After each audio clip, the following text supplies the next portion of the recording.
Welcome, one and all, to Call of Duty 3 and Chill, the sequel to Sonic 06 and Chill. And we're going to do a few missions. This one might end up being a bit longer than the 06 episode, I'm not sure. But we're going to start off with Night Drop, which is a British campaign mission. And it's one of my favorite missions in the game. For a couple reasons. You get to go through some interior fighting stuff, and then, like, inside of buildings.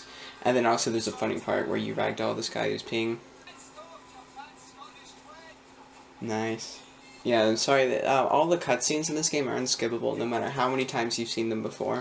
And that's kind of a shame. Call of Duty 3 is a very underrated game despite its flaws such as this. I'm not saying the cutscenes themselves are flaws, it's just the fact that you can't skip them that's so annoying. Yeah, COD 3 is a great game, very underrated. Most people just kind of forget about this one, you know? It's the one that happened before Modern Warfare.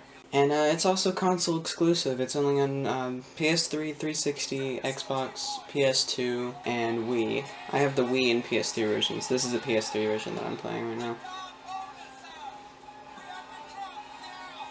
And this scene right here actually reminds me of the beginning of Allied Assault Spearhead expansion, like Medal of Honor. It's like parachuting into France, occupied by Germans. That's the stuff, man.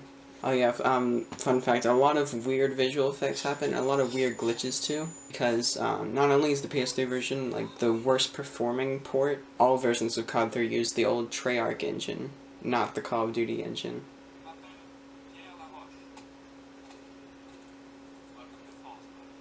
Only 2 words of that sentence were in English. But yeah, see, the frame rate isn't that nice. In certain places it's better than others, so I'm just kind of skipping over some of the story here.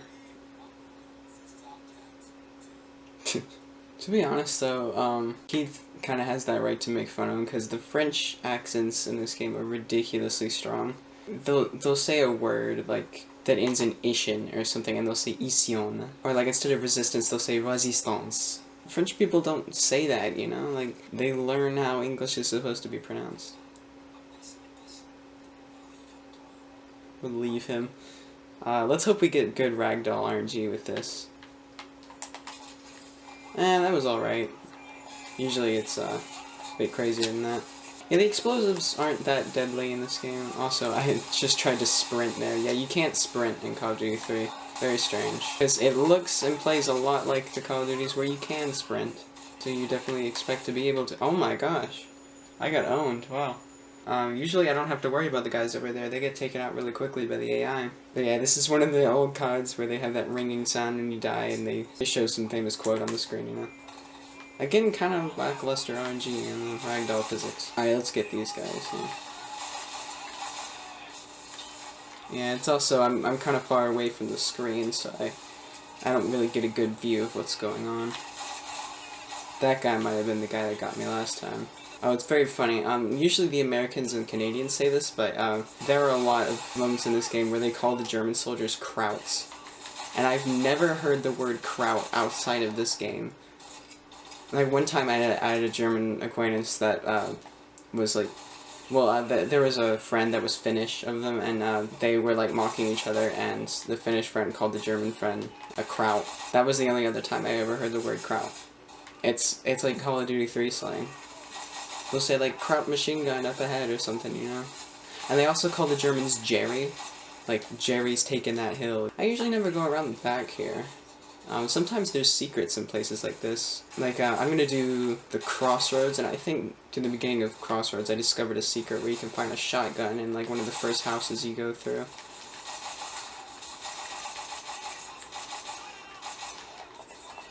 So I really like the indoor combat here. Also, I'm gonna need this MP40, yeah. I really like the MP40 in this game. I think the best MP40 in Call of Duty is, oddly enough, the one in Black Ops that you find on Nazi Zombies and also on the mission Project Nova. But COD 3 is like second best. World at War is a little lame sounding, you know, the sound effects aren't that punchy. But I do like the model. It's very gritty looking, it matches the aesthetic of the rest of World at War. It's a very gritty and dark game, you know. And Treyarch is kind of comically PG when it comes to the earlier COD games. Like, COD 3 actually doesn't have any, like, hard swearing in it at all. So there's lots of moments where the soldiers will say, like, friggin' and heck. And it seems so out of place, because, you know, 2 years later, they made World at War, which is, like, the most, like, offensive and obscene World War II game that I know of. And it's all because they decided that they were going to go for a mature rating instead of teen rating. Which I think was a good call, because, you know, most of their audience had grown up, you know. Call of Duty has mostly always had a teen audience, you know. But, oh crap, grenade. Grenades aren't too deadly in this game, but generally you want to avoid them. Yeah, COD's audience has mostly always been teens, but at this point it's like a lot of their old fans were fans of them during, like, the early PC and 6th gen console games, you know. So by the time World at War came out, most of them were pretty grown. And generally, if your parents let you play a Call of Duty game, they'd probably let you play the mature ones too. Oh, this part's weird. This roof only has like half collision because they expect you to go down there. So there's like an invisible wall here. Oh, yeah, and sometimes that happens. Oh, hi. I feel really tempted to call them Krauts myself. Like, maybe that's a bit rude, but I mean, they are, National Socialists, to put it lightly. The sound design in Call of Duty 3 is very nice. But there's a lot of quiet moments like this. Also, this is annoying. Every time you have to get in the Jeep, you have to wait for everybody else to get in, and then you have to wait like a few extra seconds of them just sitting there. It's so annoying. Alright, Keith just teleported because he took too long. And now he's gonna stand there, and then after a while I'll get in, and then I'll say, it's the skinny pedal on the right, Doyle. Yeah, there's a moment of redemption later on. See what I mean? Or you get stuck there. There's a moment of redemption later on where there's some mutual respect between Keith and LaRoche, because well, something tragic happens. Yeah, there's even a third person. Like, that's so strange for a Call of Duty game. There's third person in the single player. I mean, only on vehicle segments. And vehicles were also a big part of the multiplayer. Tanks and Jeeps are the only drivable vehicles on single player, and then on multiplayer there's a bunch of stuff like bikes and all that. Avoid the trees. Yeah, he usually says it twice there. Sometimes 3 times if you're really lucky. What are they shooting at? Alright, this part's cool. You can go over this ramp here. And then you just drive straight through the barn. Just, like, the door crumbles. Just like that, yeah. The door is made out of, like, cardboard or something. Yeah, and this soundtrack, the soundtrack kind of comes up every once in a while. But there's a lot of silent moments, and I appreciate that. Oh, it's so pretty. The sun's starting to rise. The soundtrack's pretty generic. It's just like old Medal of Honor music. I always mess up on that part. Alright, well, this is the end. Yeah, and this is where we first meet Isabelle Dufontaine. And she has probably the funniest accent. The reconnaissance in the German Air Defense. I swear, no self-respecting French person, unless they're like very inept at English, would actually speak that way, I swear. The situation. I get why they do it though. It's like in movies where you see like Spanish-speaking characters, they'll speak English all the time, but then anytime they have to say yes, they'll say sí to remind you of the fact that they're Spanish, you know? I feel like the accent should be enough. Yeah, Call of Duty 3 is still kind of, in some ways, a remnant of the old school, cheesy war games, so... Yeah, I'm gonna go the other way. Actually, either way you go, you encounter the QuickTime thing. Yeah, there's a lot of QuickTime moments in this game. That's also... It's a weird, silly thing. I mean, in 2006, you know, they made a big deal of motion controls, even on PS3, but I went into the options. You know, I'm using a third-party controller that doesn't have motion controls, so I had to go into the options and turn those off, so it just replaces it with buttons. Yeah, right here is a QuickTime event. And this is how they go. You'll hear me mashing the shoulder buttons for most of it, because that's when you're fighting back and forth, and then you'll have to hit a button like that. Yeah, this one's the shortest in the game. The longest is the one on Fuel Plant. Oh, hi. You just stood there for a while. I was looking at the viewfinder, I wasn't paying attention. Yeah, this is very fun. I really like the Sten sound effects. They kind of enhance this part of the level. See, the AI is kind of stupid sometimes. Mostly that goes against you, though, because the team AI is also very stupid, especially in indoor situations, you know? Or situations, I should say. Because they always get in your way and everything. This part, it's very easy to get stuck on. Usually you just gotta crouch. One time I actually had to use a grenade to get out of there. I was trying to kill myself with a grenade. But I ended up just blowing myself out of that hole. You know, I've still got my MP40. I should use that. It's hard to get stand ammo. Unless one of these, like, random NPCs that's on your side, like Jean Fulstadt here. If Forstadt? Sounds like a German name. If he dies, then I'll get his gun. He's got a stin, right? Yeah, he's got a stin. Yeah, and this is the start of Call of Duty doing that thing where they just say somebody's name. I mean, they still say the rank, but like, say Marcel, that's literally just one name, you know? Instead of, like, their rank then their name. But here it says, like, their position in the squad, you know?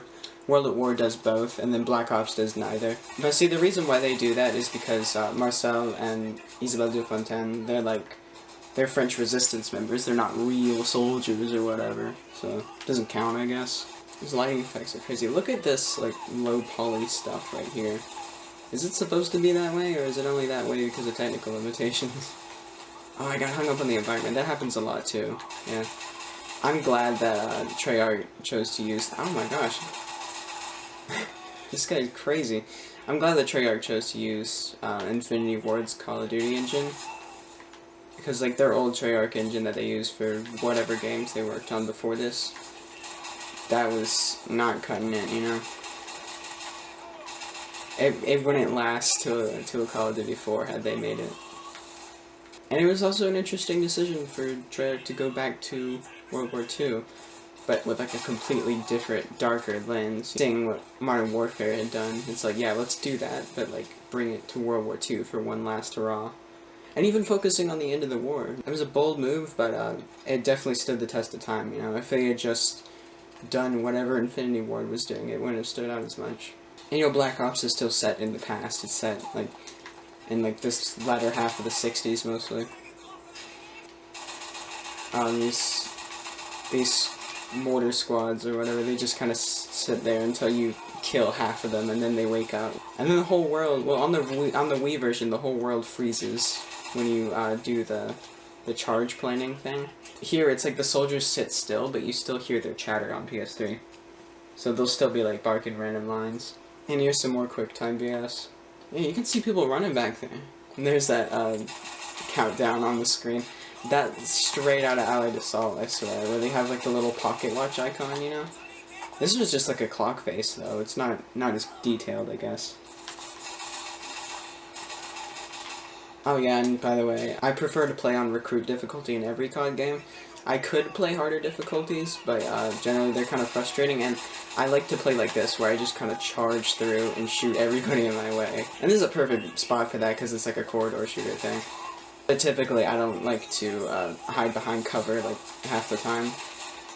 And that's what you do on the higher difficulties, is you just sit behind cover forever.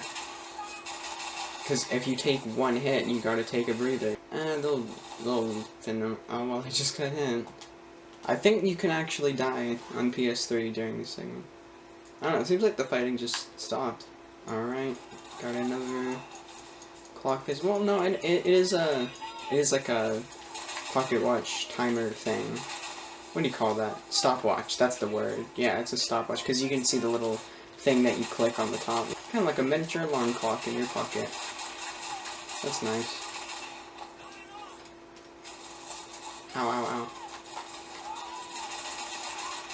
Yeah, see, the frame rate kind of dips in places like this. That was really bad there. Just looking in this direction is kind of messing with it. Oh, hi. Yeah, the melee is much more fun than the later Call of Duty games, because instead of knifing everybody, you actually, like, smack them with whatever weapon you have. They all have different animations. It's cool. It's like in the early Medal of Honor games when you run out of ammo and you smack somebody with your weapon. Or like in European Assault and Frontline, and also in Rising Sun, you can press, well, I don't know what it is on PS2, But on GameCube, you can press the Z button to like smack people with your weapon at any time. What are those barrels gonna explode? Okay, there we go. Dang. Alright, keep them off me. A weird thing, if you're gonna play this game in headphones like I usually do, just be aware that all of the menu sound effects and all of the sounds of you picking up ammo and reloading, all of those will be entirely in the left audio, like in the left headphone. You'll hear nothing in the right. If you take off the left, it'll be silent. Oh, I just, like, teleported up there. It was freaky. Alright, and yeah, here's... No, this isn't quite the end of the level. There's another driving section, and then Night Drop is over. Yeah, this one's usually not quite as long for when you can get in. Yeah, see, that wasn't unbearable. Whoa, Nelly, I went the wrong way. Yeah, I'm really bad at driving in video games. Even like kart racers and stuff. Doesn't have to be realistic. Yeah, and usually I wear headphones so I can very clearly hear when they say turn left and turn right. Oh, yeah, see, I went the wrong way. I thought somebody said turn left. Alright, well this part's cool. Again, further into the sunrise and you're on the train tracks. It kind of reminds me of the end of the Vorkuta mission in Black Ops. Yeah, we just drive through the obstacles and then spin around. Yeah. And then we get a cutscene with, like, pointless tension in it. Watch this. Oh, never mind, we're playing level select, yeah. At the end of that level, you usually get this cutscene where Keith is like, if it reloads, and the tank gets blown up. So there's like 3 seconds of tension. Next up, I'm gonna play the Crossroads. This is a pretty typical American campaign mission.